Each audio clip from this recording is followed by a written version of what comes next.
MotorWeek is made possible by Lucas Oil and TireRack.com.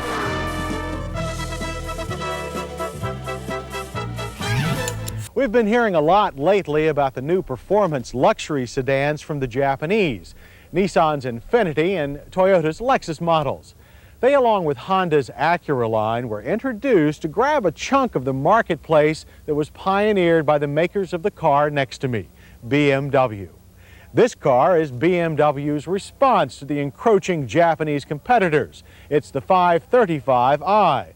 And although it shares a name with its predecessor, it's new in every way. Its wheelbase is up by 5.7 inches, while its length is down by 3.2. That adds up to more interior room.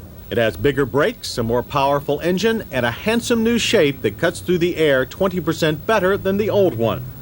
Statistics alone tell us just how much BMW has changed the 535i. And here's another telling number, $43,600. That's how many dollars you'll need to buy one.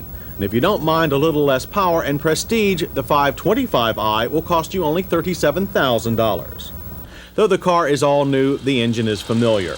This is BMW's 3.4-liter inline six. Its dimensions are the same as before, but modifications have brought horsepower up 26 to 208. We're as impressed as ever with the smooth, quiet operation of this engine, which comes mated to either a 5-speed manual or a 4-speed automatic.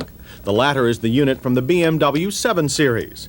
It has manual, sport, and economy shifting modes. There's a lighted readout on the dash for modes and gears. We drove both versions of the car, but tested the automatic.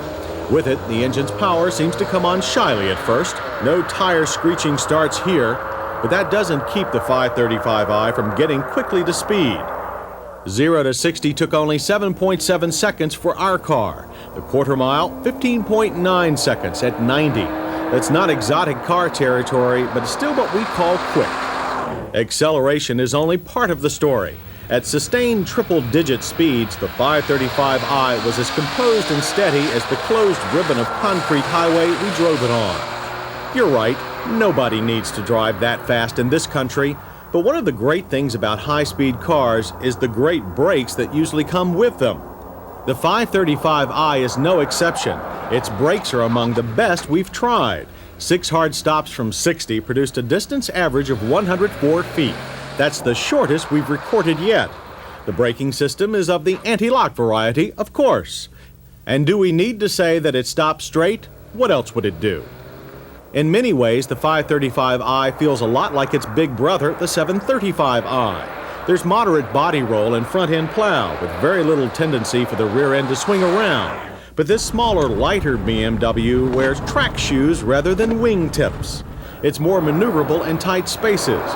We were delighted with the precision of its steering, but a little dismayed with the steering's variable assist. Cut the wheel hard in maneuvers such as these, and the steering can't decide how much power assist it should provide. It seems to give up and produce none at all. We experienced the same phenomenon with the 735i and 750iL. Luckily, few of us drive the slalom on the way to work. The seats are comfortable for the short trip or the long drive. They're firm, which is troublesome for the uninitiated. Negative first impressions, however, fade somewhat after several hours in the seats. Leather upholstery is standard, and heated front seats are optional. The dash is what we've come to expect from BMW, efficient if somewhat bland to look at. Gauges are simple white on black with red backlighting. The steering wheel cuts off the view of the uppermost numbers for some drivers. Unfortunately, an adjustable steering column is not part of the package. The steering wheel mounted airbag means the column must stay in a fixed position.